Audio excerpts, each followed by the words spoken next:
App पे।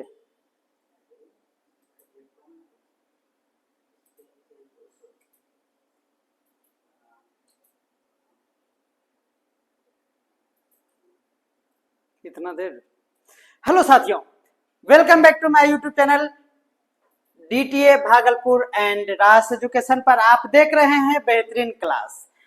जी हाँ, toppers notes पर भी ये आप क्लास देख सकते हैं। तो चलिए शुरू करते हैं आज का ये बेहतरीन सेशन, जिसमें हम लोग पढ़ेंगे क्या, तो सभी जो वंश है यानी आपके इतिहास में जितने भी वंश होते हैं, चाहे वो लोधी वंश हो या फिर जितने भी आप लोगों को एग्जाम में देखने को मिलता है, आज इस सेशन में सभी को कवर करेंगे और उसके साथ ही लगाएंगे मॉक टेस्ट, जिसमें 50 एमसीक्यूज आप लोगों के लिए तैयार करके मैं बेहतरीन तरीके से आया हूं एग्जाम ओरिएंटेड। तो चलिए शुरू करते हैं, ट्रिक के साथ देखते हैं इस क्लास को। पहला है हमारा, ध्यान में रखिएगा, पहला टॉपिक क्या है, तो देखिए प्राचीन भारत के प्रमुख वंश। और आप सभी को जानना है ये बिफोर 700 सीई, यानी आपको सबसे पहले जो जानना होता है वह वंश क्या है, तो आप सभी जानते हैं महाजनपद। क्या है वो? महाजनपद है। क्या वाइट हो रहा है?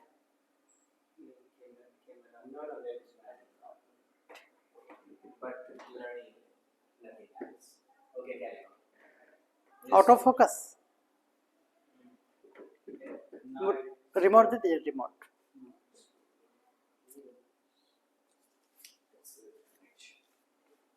चलिए, तो हम लोग देखेंगे कि सबसे पहला जो हम लोग जानते हैं महाजनपद है, उसके बाद नंद वंश, मौर्य वंश, शुंग वंश, कन वंश, उसके बाद सातवाहन वंश यानी सतवाहन वंश। ये सभी को याद करना है, आपसे एग्जाम में क्वेश्चन पूछे जाते हैं क्रमबद्ध तरीके से, या फिर सबसे पहला या फिर सबसे अंतिम। तो याद रखना है, अगर हम इसको ट्रिक से याद करना चाहे, इसके लिए ट्रिक है हमारा क्या, तो प्राचीन भारत के प्रमुख वंशों की अगर बात करें तो हम ये कहेंगे क्या, तो ये देखिए यहां है हमारा मो से फिर नो है और फिर मौर्य है। याद रखना है, हमने ट्रिक आप लोगों के लिए बनाया है मन मौसी का साथ, और ई कोनो गुप्त बात है। अगर ये ट्रिक आपको हम बताना चाहें कि क्या है, ट्रिक ध्यान में रखिएगा, सबसे पहला बात यह है मन मौसी का, क्या याद रखना है, मन मौसी का कै ठो है, 7 ठो है। और हम कहते हैं ई कोनो गुप्त बात है। आपको याद हुआ ट्रिक? जल्दी से बताइएगा।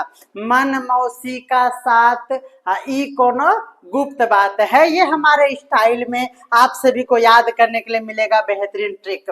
देखिए मन मतलब हो गया मो से महाजनपद, मन में मो और नो है तो नो से हो गया नंद वंश। मौसी का है तो मौ में मौ का मतलब मौर्य वंश। सी मतलब हो गया हमारा शुंग वंश। उसके बाद का है, इसका मतलब हो गया कन वंश। और उसके बाद है 7, यानी क्या हो गया, तो सतवाहन वंश हो गया। तो ये हो गया हमारा क्या, मन मौसी का 7। और अब है हमारे पास क्या, ई कोनो गुप्त बात है।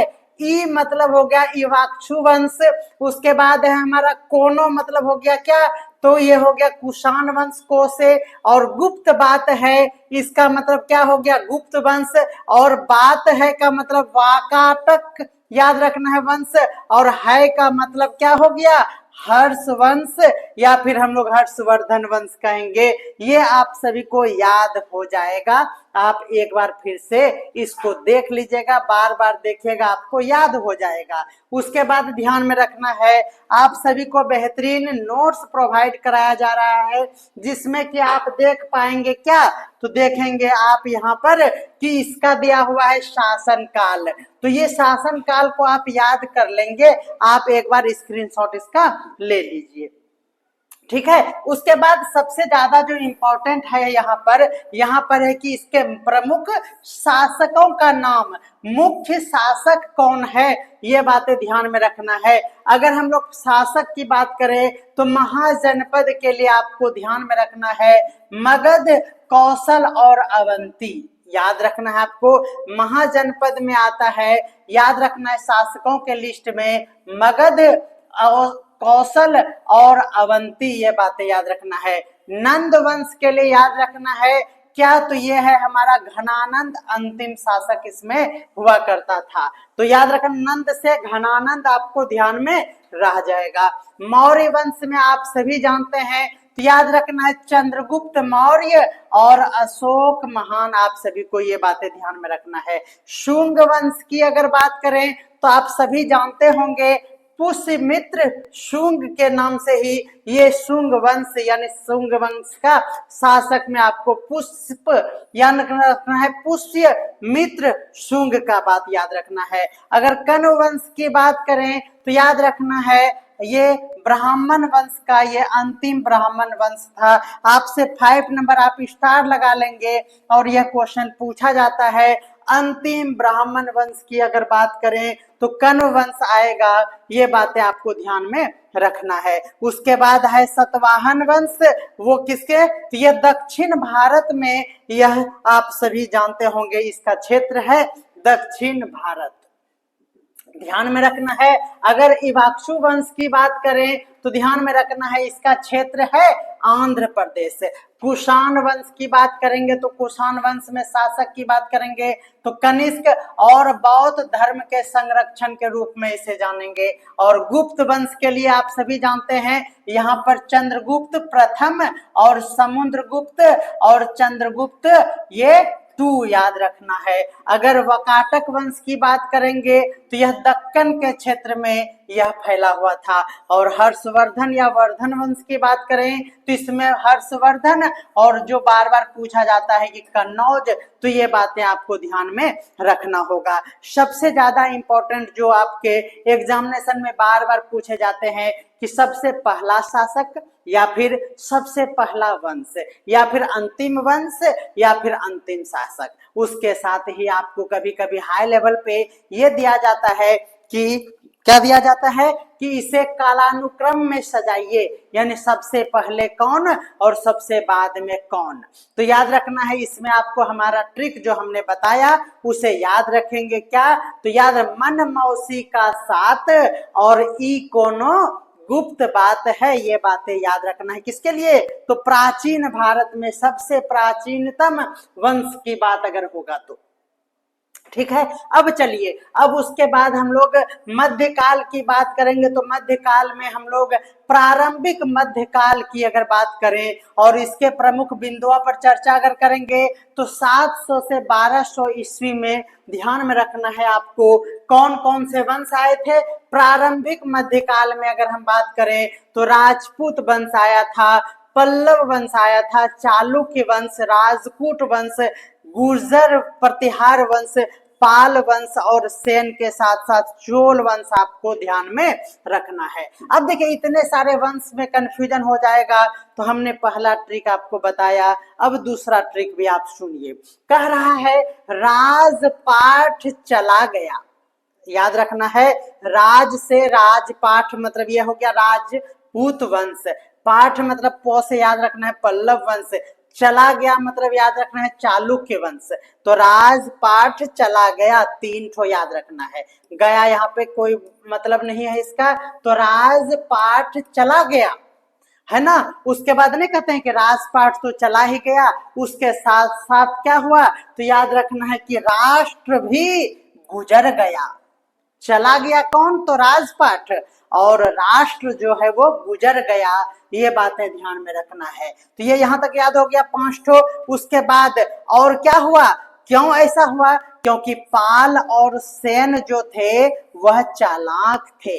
पाल और सेन क्या थे, चालाक थे, ये बातें ध्यान में रखना। क्या है हमारा ट्रिक, ये है हमारा प्रारंभिक मध्यकाल में जो भी वंश थे उसका ये ट्रिक है। क्या ट्रिक है बताइए, तो हम ये कहना चाह रहे हैं कि राजपाठ चला, 3 हो गया, गया साइलेंट है, राजपाठ चला गया, राष्ट्र जो है वह गुजर गया, राष्ट्र क्या हो गया, गुजर गया। और क्या है उसके बाद है हमारा, ये किसके कारण हुआ, तो ये हुआ हमारा पाल और सेन, ध्यान में रखना है पालसेन बहुत ही चालाक था, इसीलिए ऐसा काम हुआ। अब हम लोग देखते हैं ट्रिक के माध्यम से। राजपाट चला गया, राष्ट्र गुजर गया, और पालसेन जो था वो क्या था, चालाक। तो राज से राजपूत, पल्लव से पाल, ये हो गया पाठ, चला गया मतलब चालुक्य वंश, और राष्ट्र मतलब राष्ट्रकूट वंश, गुजर गया मतलब गुजर प्रतिहार वंश, और पाल सेन मतलब पाल वंश और सेन वंश, और चालाक से हो गया चोल वंश। तो ये बातें आपको स्पष्ट रूप से समझ में आ गया होगा। तो ये बातें ध्यान में रखना है। उसके साथ ही आपको क्या याद रखना है, देखिए ईस्वी को आप याद रखिएगा, इसको स्क्रीनशॉट ले लीजिए, इसको तो याद करना पड़ेगा। और साथ ही हम लोग देखेंगे इसके प्रमुख बिंदु ध्यान में रखना है। आपको राजपूत वंश की बात करेंगे तो ध्यान में रखना है आप सभी को, प्रतिहार, चालुक्य, परमार, चौहान आदि इसमें क्या हुआ करते थे, तो शासक हुआ करते थे। याद रखना है पल्लव वंश के लिए पूछा जाता है कि इसका क्षेत्र कहाँ है, तो याद रखना है दक्षिण भारत इसका क्षेत्र है। ध्यान में रखना है चालुक्य वंश के लिए, याद रखना है इसके शासक वतापी चालुक्य, ये ध्यान में रखना है। उसके बाद राष्ट्रकूट के लिए आपको याद रखना है क्या क्या, तो कारमद्रीश्वर और कृष्ण ध्यान में रखना है। गुजर प्रतिहार के लिए आपको मिहिर भोज का नाम याद रखना है। पाल वंश में आपको धर्मपाल और गोपाल, और यही है हमारा पाल वंश। उसके बाद सेन वंश में नाम में ही लगा है बल्लाल सेन, और चोल वंश में भी राजा चोल और राजेंद्र चोल कहा जाता है। यह आपको ध्यान में रखना है। तो उम्मीद करते हैं कि प्रारंभिक मध्यकाल भी आप सभी को ध्यान में आ गया होगा। ट्रिक से आपको ध्यान में याद रखना होगा और आसानी भी होगी इसको याद करने में। तो प्रारंभिक मध्यकाल के बाद आपको ध्यान में रखना है मध्यकाल में दिल्ली सल्तनत वंश। दिल्ली सल्तनत कब, तो याद रखना है 1206 से ये प्रारंभ होकर 1526 ईस्वी तक दिल्ली सल्तनत का ये पीरियड है, ध्यान में रखना है। इसमें आपको क्या, तो आप सभी को ध्यान में रखना है, और कई बार इस टॉपिक से क्वेश्चन पूछे जाते हैं और इसका ट्रिक भी आप सभी को पता होगा। क्या है, हम ये कहना चाहते हैं गुल खिला, ध्यान में रखना है, गुल खिला तू सोले। नहीं कहते हम लोग, घर में भी कहता है कि गुल खिल गया है, यानी क्या, तो ये ध्यान में रखिएगा कि समझिए उसको कि सूरज निकल गया है लेकिन फिर भी बच्चा सोया हुआ है, तो कहते हैं गुल खिला तू सोले, है ना, और तू सोले। ध्यान में रखना है गुल खिला मतलब क्या हो गया, गुल से हो गया गुलाम वंश, खिला मतलब खिलजी वंश, तू मतलब तुगलक वंश, शो मतलब सैयद वंश, और सोले ले मतलब क्या हो गया, लोदी वंश। तो क्या हो गया ट्रिक आपका ध्यान में रखना है, गुल खिला तू सोले, यह किसके लिए है, तो यह दिल्ली सल्तनत वंश के लिए है। ध्यान में रखना है गुल खिला तू सोले, दैट मीन्स गुल से गुलाम वंश, खिला से खिलजी वंश, तू मतलब तुगलक वंश, सैयद वंश, सो से हो गया, और ले मतलब हो गया लोदी वंश। ये बातें ध्यान में रखना है। इसका अगर आपको शासन काल देखना हो तो आप इसे एक बार जरूर स्क्रीनशॉट लेके पढ़ लेंगे। और हम लोग इसके शासक को देखते हैं कौन है, तो ध्यान में रखना है गुलाम वंश के शासक कई बार पूछा जा सकता है। याद रखना है कि कल की कक्षा में भी हमने आपको बताया था, जब कोई गुलाम रहता है तो उसे हम लोग कुत्ते के भाव देते हैं। क्या करते हैं, तो गुलाम को कुत्ते के नजर से देखते हैं। तो क्या हो गया ट्रिक हमारा, गुलाम तो कुत्ते से कुतुबुद्दीन, याद रखना है आपको, क्या हो जाएगा, कुतुबुद्दीन ऐबक हो जाएगा। और उसके साथ ही याद रखना है जब कोई गुलाम आजाद हो जाएगा तो उसको हम लोग मिस करते हैं, दैट इज कॉल्ड इल्तुतमिश। याद रखना है, याद हो गया होगा। गुलाम वंश के लिए आपको ध्यान में रखना है कि गुलाम है तो वह कुत्ता है, इसका मतलब कुतुबुद्दीन ऐबक, ध्यान में रखना है ट्रिक। और अगर कोई गुलाम है और गुलाम को अगर आजाद कर देंगे तो उसको हम लोग मिस करेंगे, दैट मीन्स इल्तुतमिश। बोलिए कोई दिक्कत है सर? सर जी ठीक बनाए हैं ट्रिक? हाँ बेहतरीन, थैंक यू सर।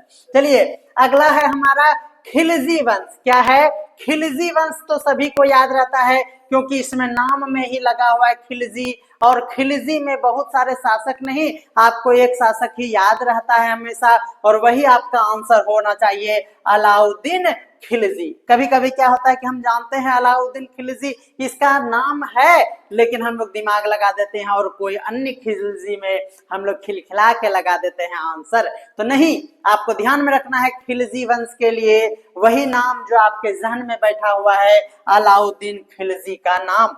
अगर हम तुगलक की बात करेंगे इसमें भी कंफ्यूजन होता है, वही नाम जो आप बचपन से जान रहे हैं, मोहम्मद बिन तुगलक, या फिर उसके साथ आपको एक नाम याद और रखना होगा, फिरोज शाह तुगलक। ये बातें आपको स्पष्ट रूप से समझना होगा।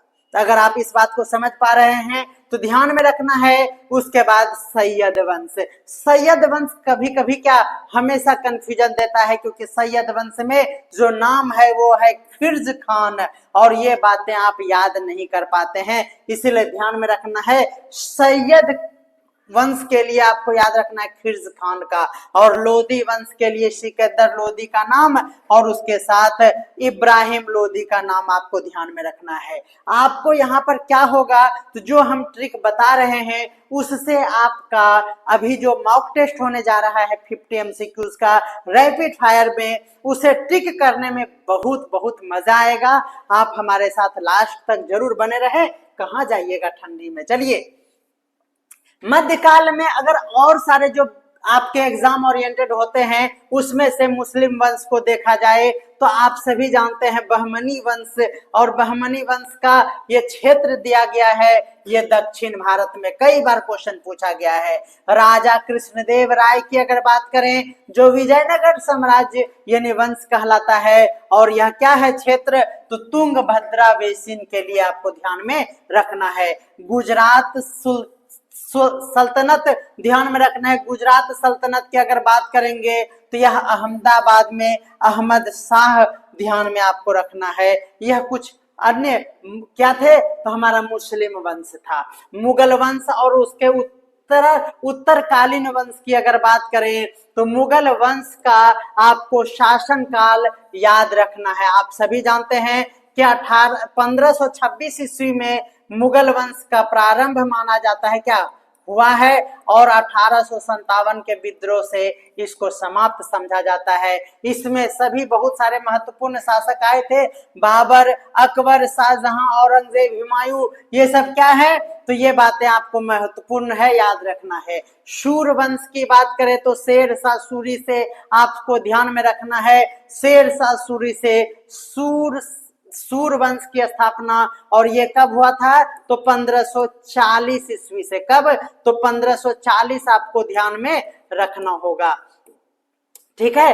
1540-55 में शेर शाह सूरी के शासन काल में ये बातें ध्यान में रखना है। मराठा वंश की अगर बात करें तो शिवाजी महाराज ने इसकी स्थापना किया था, ध्यान में रखना है। सिख साम्राज्य के लिए बात करें तो महाराजा रंजीत सिंह का नाम आता है, और ये बातें आपको स्पष्ट रूप से समझ में आ रहा होगा।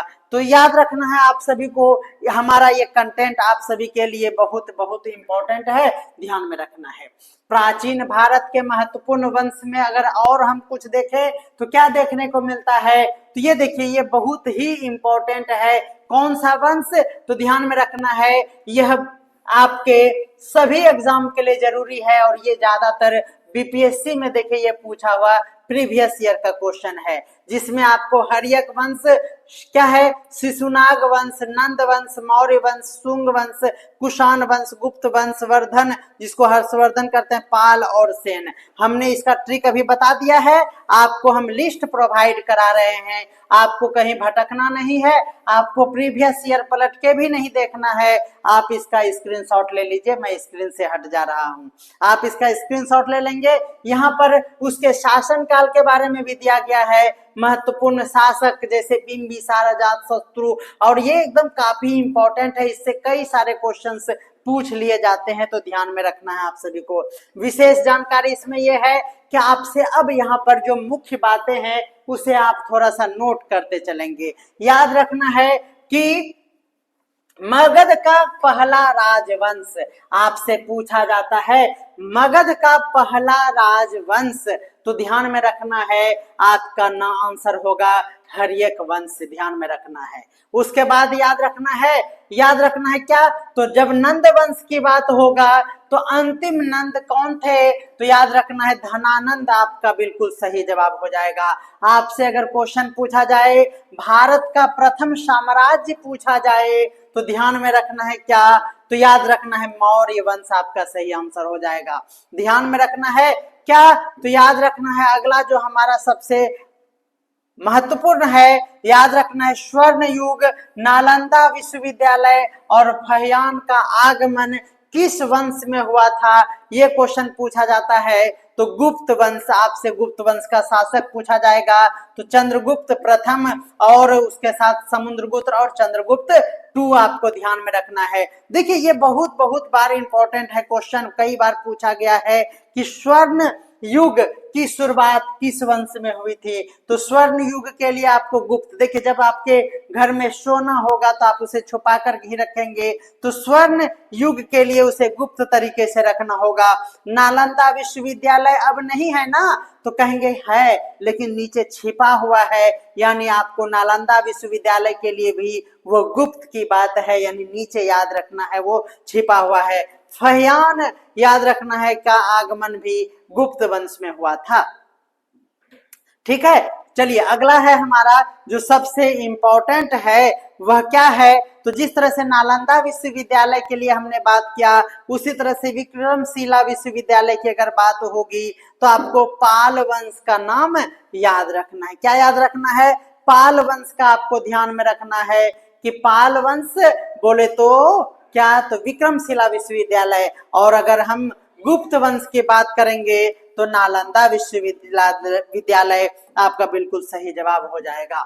चलिए मध्यकालीन भारत में जो वंश है बीपीएससी के दृष्टिकोण से अगर हम देखेंगे तो दिल्ली के सल्तनत के रूप में हम लोग अभी जस्ट पढ़े क्या, तो गुलाम, खिलजी, तुगलक, सैयद और लोदी। या अगर बंगाल सल्तनत की हम बात करें तो याद रखना है कि बंगाल बिहार क्षेत्र के अधिकार और अफगान शासकों का यहाँ पर काफी महत्वपूर्ण प्रभाव था। शेर शाह सूरी, जिससे सूर वंश जाना जाता है, बिहार का गौरव, याद रखना है शेर शाह सूरी का grand trunk road Sher Shah Suri ने बनवाया था और इन्होंने कई सारे प्रशासनिक सुधार भी किया था। अगर हम मुगल वंश की बात करें तो आप सभी जानते हैं क्या, तो अभी जस्ट बताए 1526 ईस्वी से 1857 ईस्वी तक ये याद रखना है, और इसमें अकबर, औरंगजेब, शाहजहां और बिहार पर नियंत्रण करने वाले बहुत सारे इसमें आपको पढ़ना है। हमने बहुत सारे कंटेंट आईएनएम में भी पढ़ाया था जहां पर 1857 के विद्रोह से पूर्व मुगल वंश की क्या स्थिति थी और उसके बाद क्या हुआ, इन सभी घटनाओं पर हम लोगों ने विस्तार से चर्चा किया था, ध्यान में रखना है। उसके बाद हमने आप लोगों के लिए कंटेंट देखिए, अब यहाँ पर क्या है कि वंश का नाम है, कलावधि है, उसके शासन और इसके ये क्या है, राजधानी और इसका धर्म, इसकी उपलब्धि और बिहार से रिलेटेड यहाँ पर बहुत सारी जानकारियां आपको मिलती है। ध्यान में रखना है ये टॉपिक काफी, अगर एक स्लाइड में हम पूरे वंश को देखना चाहते हैं तो आप इसका स्क्रीनशॉट ले लीजिए, यही पेज काफी है आपके एग्जाम के लिए और पूरा क्वेश्चन इसी से आएगा, गारंटी मैं लेता हूं। ध्यान में रखना है हर्यक वंश के लिए आप यहाँ पर देख पाएंगे कि कलावधि, इसको आप याद कर लेंगे। प्रमुख शासन की बात करें, शासक की बात करें तो बिंबिसार और अजातशत्रु हर्यक वंश के लिए है। इसमें याद रखना है इसकी राजधानी हुआ करती थी राजगृह। अगर धर्म के बात करें, धर्म कौन कौन से इसमें थे हर्यक वंश में, तो बौद्ध धर्म के साथ साथ आपको नाम याद रखना है जैन धर्म का। अगर इसकी उपलब्धि बात करें तो राजनीतिक एकता और मगध की शक्ति हर्यक वंश की उपलब्धियां होती है। ध्यान में रखना है बुद्ध और महावीर समकालीन और बौद्ध धर्म का समर्थन करने वाला, और यह किससे संबंधित है, तो बिहार से संबंधित है। ये बातें आपको ध्यान में रखना है। अगर हम शिशुनाग वंश की बात करें तो शिशुनाग वंश में आपको नाम याद रखना है, शिशुनाग और कलाशोक याद रखना है, और इसकी राजधानी वैशाली और पाटलिपुत्रा ध्यान में रखना है। इसमें सिर्फ और सिर्फ बौद्ध धर्म थे। शिशुनाग ध्यान में रखना है। अगर आप शिशुनाग की बात करें तो नाग सांप ध्यान में रखना है, और क्या, तो शिशु नाग है, और शिशु को क्या याद रखना है, बुद्धि नहीं है। बुद्धि नहीं मतलब बौद्ध आपको ध्यान में रखना होगा याद। और इसमें सबसे बड़ी उपलब्धि क्या हुई थी, तो द्वितीय बौद्ध संगति शिशुनाग वंश में ध्यान में रखना है, और वैशाली राजधानी रही है, ध्यान में ये भी रखना है। नंद वंश की अगर हम बात करें तो नंद वंश में दो नाम आपको ध्यान में रखना है। लास्ट है धनानंद, और उससे पहले आपको याद रखना है महापद्म नंद ध्यान में रखना है। पाटलिपुत्रा इसकी राजधानी, और ब्राह्मण विरोधी विचारधारा नंद वंश के लिए ध्यान में रखना होता है। उपलब्धियां क्या है, तो इसकी विशाल सेनाएं और टैक्स सिस्टम यानी कर प्रणाली के लिए जाना जाता है ये नंद वंश। और याद रखना है इसमें बिहार में क्या हुआ, तो याद रखना है चाणक्य द्वारा प्राजित और मगध का वंश यहाँ पर विस्तृत रूप से हम लोग पढ़ते हैं। मौर्य वंश की अगर हम बात करें तो आप सभी को ध्यान में होगा, अभी हमने बताया चंद्रगुप्त, बिंदुसार और अशोक, और राजधानी कहाँ, तो पाटलिपुत्रा। और धर्म की बात करें तो जैन धर्म और बौद्ध धर्म में हम लोग अशोक को साथ में देखते हैं। अगर हम लोग बात करें तो प्रथम साम्राज्य, इसमें सबसे बड़ी बात है कि कलिंग का युद्ध मौर्य वंश के लिए ध्यान में रखना है। अशोक स्तंभ भी हम लोगों का किससे संबंधित है, तो मौर्य वंश से संबंधित है, ध्यान में रखना है। और बिहार की राजधानी पाटलिपुत्र केंद्र के रूप में जाना जाता था, ध्यान में रखना है। शुंग वंश की अगर हम बात करेंगे तो नाम याद हो गया होगा पुष्यमित्र, और याद रखना है राजधानी जो हुआ करती थी वह था विदिशा। और यह धर्म कौन था, तो ब्राह्मण का यहाँ पर बोलवाला था। वैदिक पुनर्जागरण और बौद्ध धर्म का विरोध करने वाला विचारधारा यहाँ पर प्रचलित था, और मगध पर यहाँ पर शासन किया गया। कण्व वंश की बात अगर करें तो वासुदेव आपको ध्यान में रखना है, वही पाटलिपुत्रा इसकी राजधानी हुआ करती थी। और धर्म में यहाँ पर ध्यान में रखना है वैदिक परंपरा, वैदिक आपको ध्यान में रखना है। अंतिम ब्राह्मण शासक और मगध में यह स्थापित हुआ, ध्यान में रखना है। कुषाण वंश के लिए अगर बात करें तो कुषाण कोशे और कोशे कनिष्क ध्यान में रखना है। पुरुषपुर यानी पेशावर आपका राजधानी हुआ करता था, किसका, तो ध्यान में रखना है कुषाण वंश का। और आपको ध्यान में ये भी रखना है क्या, तो याद रखना है यहाँ पर महायान बौद्ध, और उपलब्धि में हम लोग देखेंगे गंधार कला।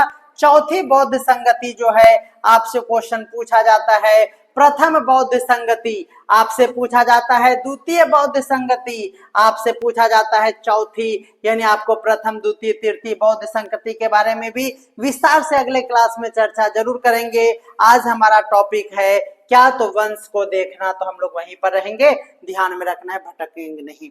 गुप्त वंश की अगर बात करें तो आपको नाम हमने बता दिया है, समुद्रगुप्त के साथ साथ चंद्रगुप्त टू याद रखना है, इसका भी ये राजधानी पाटलिपुत्र, और इसमें हिंदू धर्म से रिलेटेड स्वर्ण युग, विज्ञान, कला और नालंदा विश्वविद्यालय की बात हमने अभी ट्रिक में बताया, ध्यान में रखना है। उसके बाद क्या है, वर्धन यानी हर्षवर्धन, यहाँ पर इसके क्या होते थे, प्रमुख शासक, और इसका कन्नौज हुआ करता था राजधानी। तो वर्धन वंश की राजधानी कहाँ थी, तो कन्नौज। और बौद्ध के साथ साथ हिंदू भी यहाँ पर मिश्रित रूप से यहाँ पर धर्म का ऐसा बोलबाला था।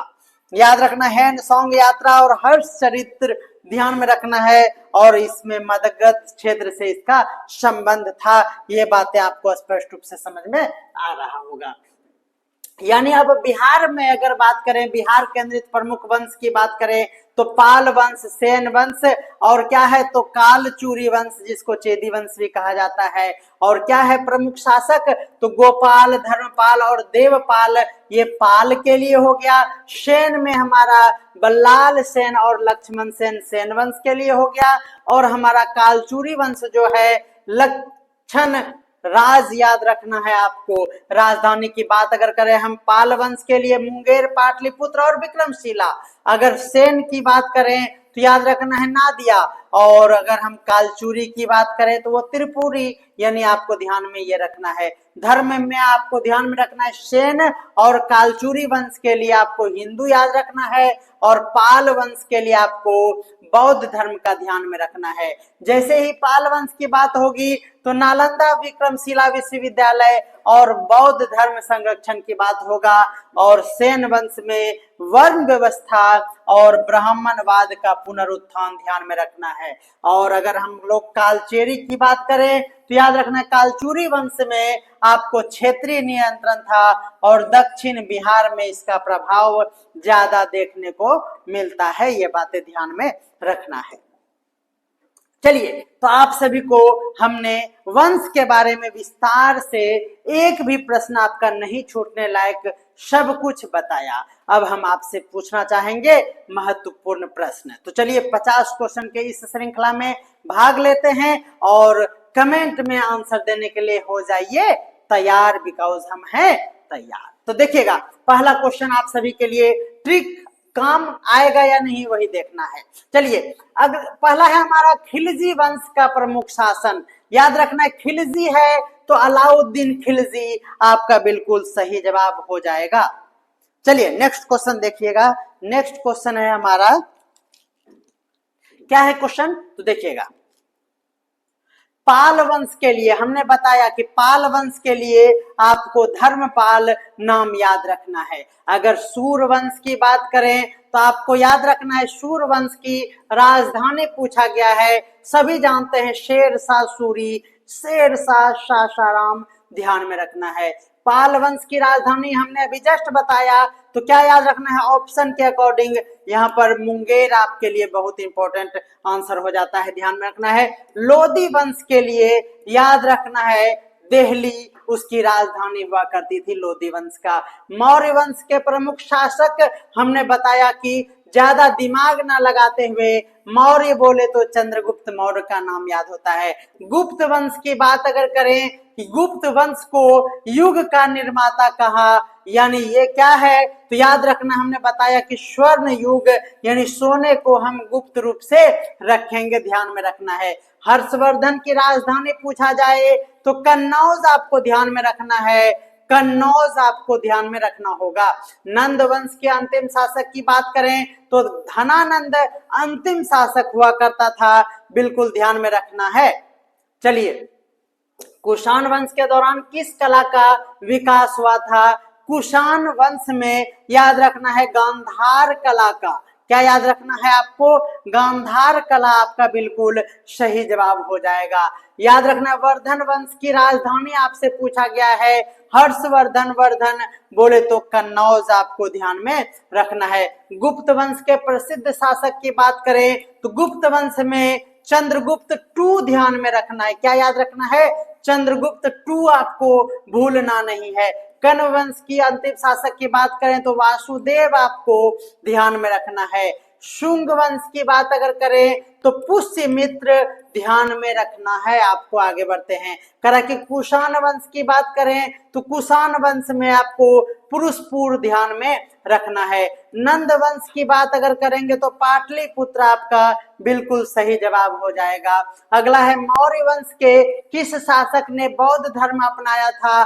तो मौर्य वंश में ध्यान में रखना है अशोक का नाम आपको ध्यान में रखना है। गुप्त वंश के काल में क्या हुआ था? तो गुप्त याद रखना है स्वर्ण युग, गुप्त वंश के लिए ध्यान में रखना है। हर्यक वंश के प्रमुख शासक की बात करें तो हर्यक याद रखना है बिंबिसार आपका बिल्कुल सही जवाब हो जाएगा। सुसुगनाग वंश की बात करें, शिशुनाग वंश की अगर हम बात करें तो ध्यान में रखना है क्या हो जाएगा? शिशुनाग की बात अगर करेंगे तो वैशाली आपका सही जवाब हो जाएगा। राजा हर्षवर्धन, हर्षवर्धन का मतलब हो गया व्हेनसांग, ध्यान में रखना व्हेनसांग आपका बिल्कुल सही जवाब हो जाएगा। पाल वंश की अगर बात करेंगे तो पाल ध्यान में रखना है, आरंभ किसने किया, तो याद रखना है आपको गोपाल ने, कंफ्यूजन नहीं हो, गोपाल ने आरंभ किया था, ध्यान में रखना है। आगे देखते हैं, गंधार कला की बात करेंगे, इसके संरक्षक कौन थे, तो कनिष्क आपको ध्यान में रखना है। अशोक ने किस युद्ध के बाद बौद्ध धर्म को अपनाया था, तो आप सभी जानते हैं कलिंग युद्ध आपका बिल्कुल सही जवाब हो जाएगा। अगला देखते हैं, सेन वंश की राजधानी की बात अगर करें तो सेन वंश में नादिया आपको ध्यान में रखना है। हमने ट्रिक बता दिया है एकदम बेहतरीन, फटाफट हम लोग 50 क्वेश्चंस को कर लेंगे, इसमें कोई डाउट्स नहीं रहेगा। ध्यान में रखना है, समुद्रगुप्त को क्या कहा जाता है, हमने याद रखना है समुद्रगुप्त को भारत का नेपोलियन कहा जाता है। समुद्रगुप्त को भारत का नेपोलियन, ये कई बार प्रश्न पूछे जाते हैं, भारत का नेपोलियन कौन है, तो समुद्रगुप्त आपको ध्यान में रखना है। विक्रमशिला विश्वविद्यालय की बात करेंगे तो हमने कहा था धर्मपाल जो है विक्रमशिला के स्थापना करने वाला था, धर्मपाल। ध्यान में रखना है, राजा अशोक के अभिलेख किस भाषा में थे, तो आपको याद रखना है प्राकृत भाषा, बिल्कुल आपसे कई बार क्वेश्चन पूछे जाते हैं, यह प्रीवियस पेपर से लिया हुआ प्रश्न है। दिल्ली सल्तनत के संस्थापक की बात करें तो याद रखना है कुतुब मीनार दिल्ली में है, तो कुतुबुद्दीन ऐबक आपका बिल्कुल सही जवाब हो जाएगा। शेर शाह सूरी की राजधानी कहाँ था, तो ध्यान में रखना है शेर शाह सूरी सासाराम, याद रखना है। गुप्त वंश में कौन सा यात्री भारत आया था, तो सभी जानते हैं फहियान आपका बिल्कुल सही जवाब हो जाएगा। बुद्ध और महावीर किस वंश से के समकालिक थे, वाह कई बार प्रश्न रिपीट होता है इस तरह का। बुद्ध और महावीर, ध्यान रखना बुद्ध और महावीर किस वंश के समय के समकालीन माने जाते हैं, तो हर्यक वंश आपको ध्यान में रखना है, बिल्कुल सही जवाब हो जाएगा। नालंदा विश्वविद्यालय की बात करेंगे तो हमने ट्रिक बताया कि नालंदा विश्वविद्यालय गिरा दिया गया है, इसका मतलब क्या हुआ, वो ढक गया है अब गुप्त रूप से, ध्यान में रखना है। मौर्य वंश की स्थापना की बात करेंगे तो याद रखना है 322 BCE, बिल्कुल सही जवाब हो जाएगा। अगला क्वेश्चन है, चंद्रगुप्त प्रथम की बात अगर करेंगे तो चंद्रगुप्त प्रथम से गुप्त वंश का प्रारंभ माना जाता है। राजा समुद्रगुप्त की वीरता की जानकारी कहाँ से मिलती है, तो याद रखना है क्या, तो प्रयाग प्रशस्ति से राजा समुद्रगुप्त के बारे में विशेष जानकारी प्राप्त होती है। मगध को शक्तिशाली बनाने का श्रेय किसे जाता है, तो मगध से संबंधित ध्यान में रखना है बिंबिसार का नाम। शुंग वंश किस वंश के बाद आया था, देखिए ये कालानुक्रम आपको ध्यान में रखेगा, याद रखना है मौशी, याद रखना है क्या, तो मौर्य और शुंग ध्यान में रखना है। किस वंश के बाद, तो मौ और सी, यानी मौ से मौर्य वंश, सौ से शुंग वंश, ध्यान में रखना है। शतवाहन वंश कहाँ स्थित है, तो दक्षिण भारत में। धर्मपाल ने किस विश्वविद्यालय को पुनर्जीवित किया, तो धर्मपाल की बात करेंगे तो विक्रमशिला आपको ध्यान में रखना है। अगला क्वेश्चन है, हर्षचरित्र किसने लिखा है, तो याद रखना है वानभट्ट ने हर्षचरित्र लिखा है, ध्यान में रखना है। अगला है हमारा वल्लाल सेन किस वंश के शासक थे, ध्यान रखना है सेन वंश से, बिल्कुल सही जवाब हो जाएगा। मौर्य वंश के अंत किसके समय में हुआ, तो याद रखना है वृद्धरथ के शासन काल में, बिल्कुल सही जवाब हो जाएगा। गुप्त वंश का प्रमुख धार्मिक विचार क्या था, तो गुप्त वंश की बात करेंगे तो वैदिक धर्म, ध्यान में रखना है। राजा कनिष्क के शासक में याद रखना किस बौद्ध शाखा का प्रसार हुआ, तो याद रखना है महायान, हमने अभी थ्योरी में जस्ट बताया है। याद रखना है पाटलिपुत्र किस वंश के राजधानी थे, तो मौर्य वंश पाटलिपुत्र, मौर्य वंश के लिए राजधानी याद रखना है पाटलिपुत्र। विदिशा, आपसे कई बार प्रश्न पूछे जाते हैं, विदिशा किस वंश की राजधानी थी? तो याद रखना है शुंग वंश आपका बिल्कुल सही जवाब हो जाएगा। सिकंदर लोदी किस वंश से संबंधित है? तो लोदी वंश बिल्कुल सही जवाब हो जाएगा। अकबर किस वंश के सम्राट थे? तो याद रखना है, सभी जानते हैं क्या होगा इसका आंसर, मुगल वंश। और 50 नंबर क्वेश्चन आप सभी के सामने है, मुगल वंश की शुरुआत याद रखना है 1526 ईस्वी में। एक कमेंट कीजिएगा, 1526 ईस्वी में कौन सा युद्ध लड़ा गया था जिससे मुगल वंश की स्थापना होती है, यह जानते हैं हम सभी। तो कमेंट करके बताइएगा। और आपको आज का बेहतरीन सेगमेंट और आपको मिलता है डेली इसी तरह का थ्योरी के साथ साथ एमसीक्यू, जिसमें कि आपको कहीं भटकना नहीं पड़ेगा। थ्योरी में हमने क्या कुछ सीखा, इसको हम लोग रैपिड फायर में पूरे 50 क्वेश्चन आपको प्रत्येक दिन मिलेगा।